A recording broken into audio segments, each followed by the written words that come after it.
strengthen you. So this is great. Yeah, Coursera, people are starting to put in. Yeah, and I would actually say one other thing's really important. It's the best time to network is when you don't need it. The second best time to network is right now. It's like planting a tree, right? Best time to plant a tree 20 years ago. Second best time right now. Because the network leads to opportunities. No. Now, so talk about the research about loose ties. I know you know that research, and I love that research.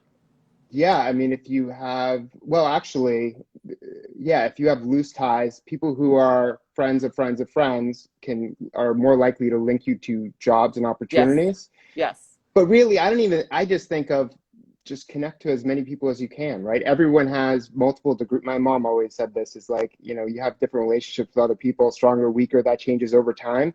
One of the things that I've been telling people actually is make a list of, you know, the people who you're friends with, the people who you might not have talked to for, you know, 6 months, a year, few years. And then every day now, if you have extra time, one phone call every day. Yeah. One meeting every day. Well, it's funny. My mother recently changed her email address. And so she sent out, you know, one of these blast things. And she said, the funny thing is all these people wrote back. And she said it was actually nice because she heard from all these people. And I thought, well, it's sort of the same. It's kind of what you're saying, which is all you have to do to connect with somebody is sort of be like, hey, you know, I'm here, you're there. Let's just say hi. And people are desperate for human connection. People are very open to it. Yeah. And so I think I think I'm very systematic. So I like your idea of like, make a list. And then it's not a heavy lift to just once a day do some kind, whatever makes sense for a particular person. Somebody says, okay, what about 10 years you haven't talked to somebody? What do you think about that? If it's been 10 years. As long as you're not asking for a favor, I think that's really important. Because, I mean, I don't know. I mean, if people you went to high school with or college with or grad school with, you know, message you after a long period of time and they're like, oh, I saw you on the news. Can you do this for me or something like that? Or I read your book.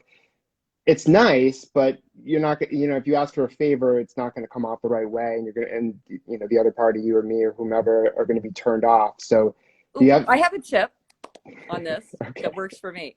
I never thought about it in this context, but you're making me realize. Okay, I've talked many times about how I use this app Time Hop, which I'm not affiliated with. I just like it. And Time Hop like goes through all of your stuff and looks at all your photos. And it kicks up like 1 year ago today, 5 years ago today, 7 years ago today. And a lot of times it'll kick up. Like, Dan, I came in and did a video with you, I don't know, 3 years ago or something. Who knows? I'm lost in time.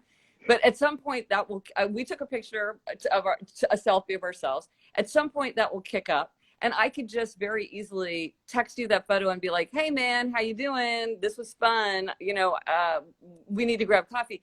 And that's just very natural. And just today with two friends who I haven't been in contact with, a picture from last year popped up and I was like, oh, I remember this was such a great party. And then they both wrote me back. And so that's kind of, it's sort of a catalyst. It makes sense why I'm reaching out to you because I have this fun photo. I don't have to say much.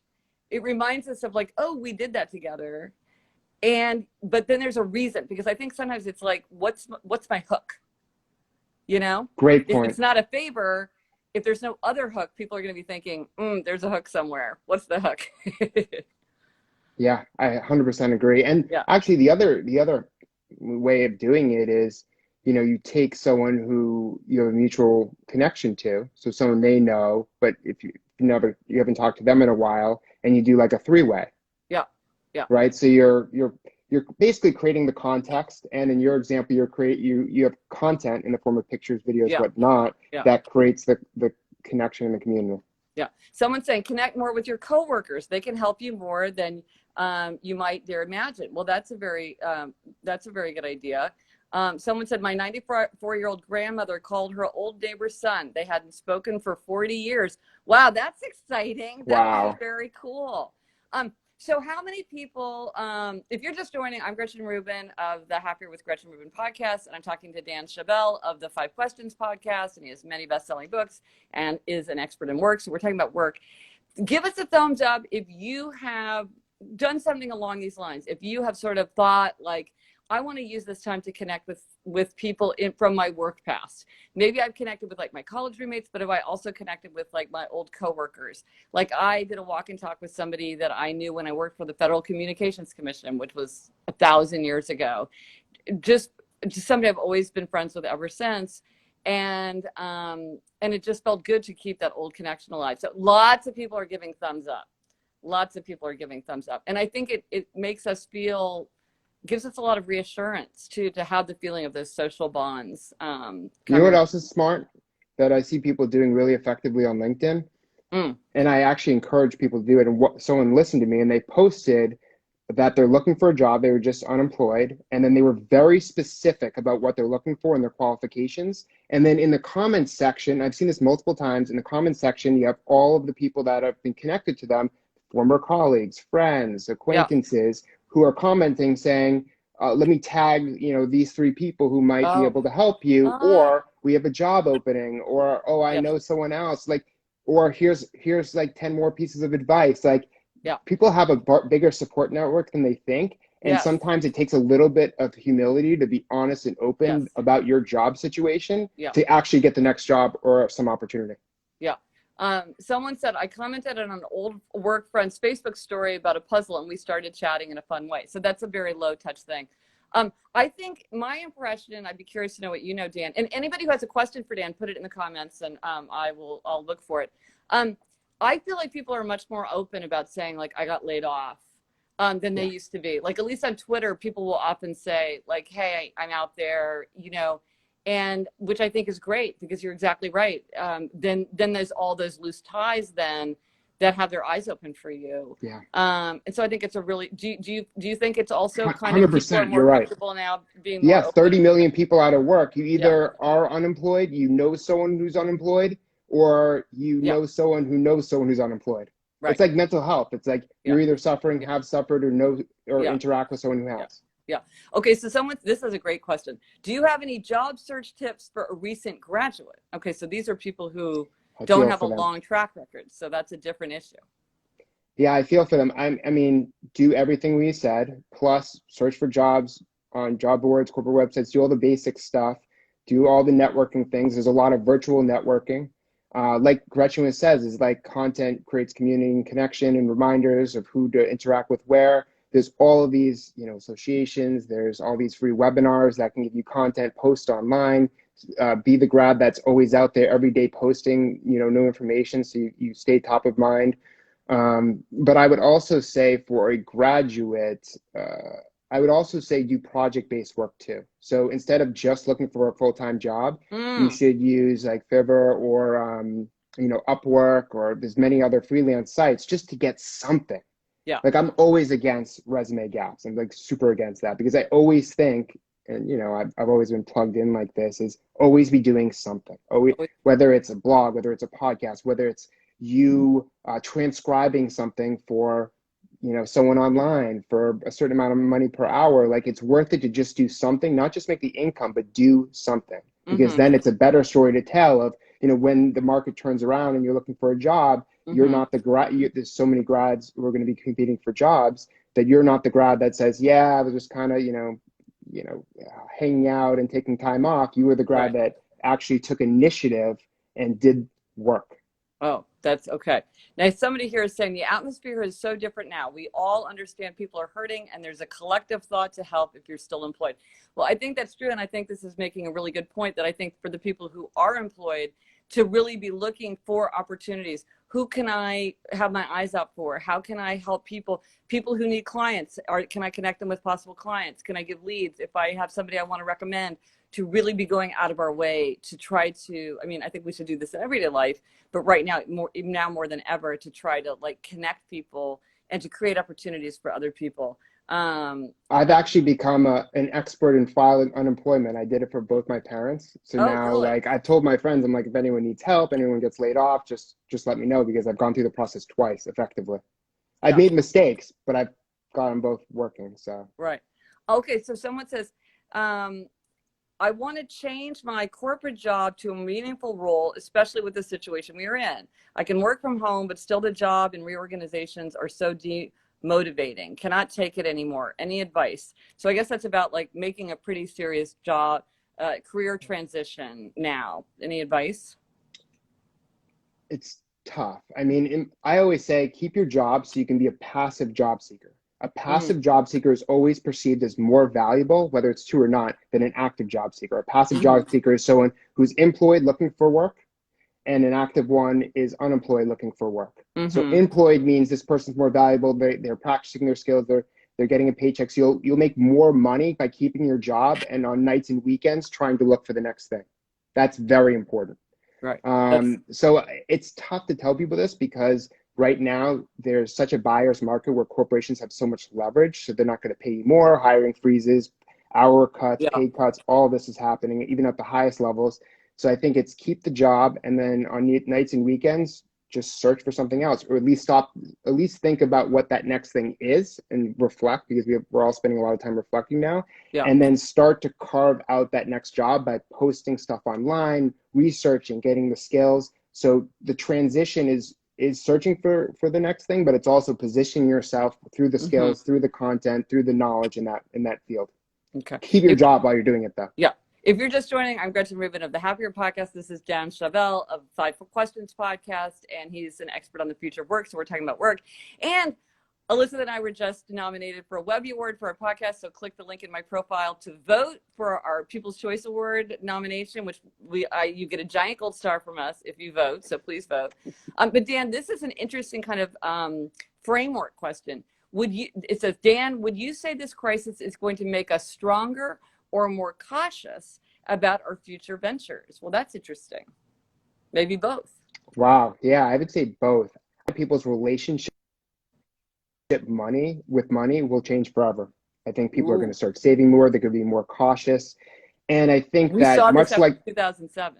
Yeah, I was going to say that, like, coming out, there's a lot of fascinating things. One of the things is, like, coming out of that recession, companies were slow to hire. Right. The mantra was, we got to do more with fewer resources. And I think you're going to see the same thing. And we're even slower to hire this year. That's why people are predicting that, the economic rebound might not be full until 2022.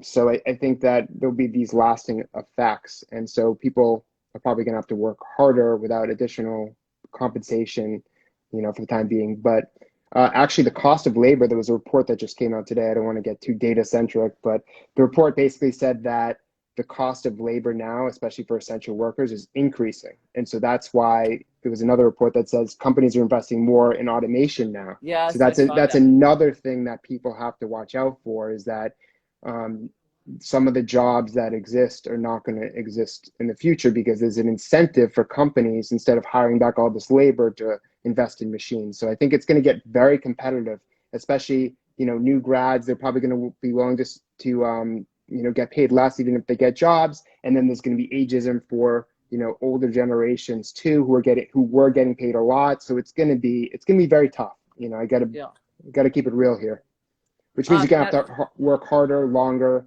and be more creative and pick up all these new skills in order to have a brighter future. Which goes back to this idea of like, right now, are there skills that you can be getting, polishing or learning to make yourself a stronger candidate? This is a question I suspect I know how you answer, but I'll be curious to hear what you say. Someone asked, do you think the COVID crisis will make employers more or less likely to allow employees to work from home or work remotely? Yeah, no question. I mean, and I was just watching a webinar with the CEO of Verizon, and it's something like 115,000 of 135,000 Verizon employees are working from home. And how many? Wait, I missed that. How many? It's something like 115,000 of 135,000. Wow. So the other ones, the gap there are, if you go to like a Verizon store, you see like a salesperson. There's like one salesperson in X amount of stores to cover that amount of employees, like 20,000 employees. Right. But he said that even after this, they're going to remain. And then Nationwide Insurance, they came out literally last night and said, hey, we're going to be 90% remote for the foreseeable future, with only, I believe, 4 or 5 physical offices. So I think commercial real estate's going to change. I think these are big things too. And I'm fascinated to get your take on this. I think urban planning is a big topic I'm going to be writing about. I think there's many trends going on at once, but I think a lot of young people, millennials, are going to be moving outside of cities. And here's why.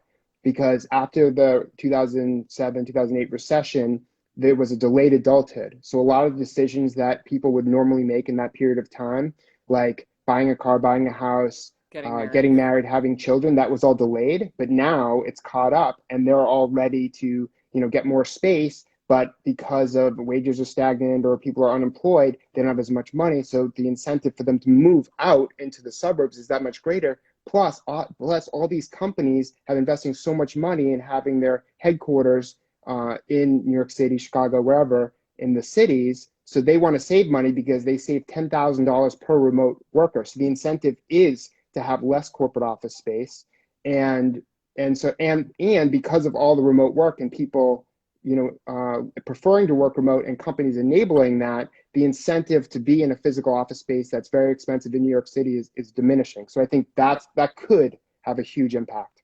Well, give us the thumbs up if you are going to, or you're contemplating making a major change because of what's happening. Maybe moving, getting a roommate, moving back home, switching careers, as somebody said, really drastically trying to change your relationship to work. Like, are you really going to push to stay remote working now? I would be curious to know how many people really are, using this as a time to really think about something different. Oh, here's something interesting. Do you think clinics will continue to offer telemedicine or FaceTime appointments for certain doctor appointments? Yeah, I think that's going to have staying power as well. And I've already seen, so I was listening to the president of SHRM, which is the largest HR organization, and one of his 5 predictions was on telemedicine and how that's going to be continual because of cost, scale, preference, all those reasons, the technology, the advancements, because all this technology that was slowly being invested in, the amount of dollars getting poured into it is so much more significant now. So we'll have the architecture and everything set up so they can do it. So I do agree. I think that'll have staying power. It seems like what's happening is a lot of things are accelerating, like things that were kind of happening. Now there's been this forced acceleration. Here's an interesting comment. Someone says, I'm already restructuring my nonprofit program to completely operate from home and plan to submit a request to corporate for the resources to keep the program going indefinitely from home. So that's someone who's really moving totally from home. So that's really interesting. Now, here's somebody on the other hand says, I work with kids with autism and seeing them over a computer really doesn't cut it. So I think this is what we're starting to see is what can it do and what can it not do? And this is where you're starting to see some things fine or better, or there's some losses and some gains and some, and this is not, we're not going to do this for 1 second longer than we have to. A lot of this is preference though. Like I do not want to be on a call with more than 3 other devices and three other devices and 3 people. So I don't want to, I was on a call with 60 people doing trivia the other night. Horrible. I was there for 2 minutes. I'm like, can't do it. Not worth my time. I become like awkward and silent because I'm like, should I speak? Should I not speak? It's just a terrible experience. And then even with 5 people, so 2 devices with 2 married couples and then another single person, too much. But if I can do 3 devices with 3 people and that's okay. That's my maximum.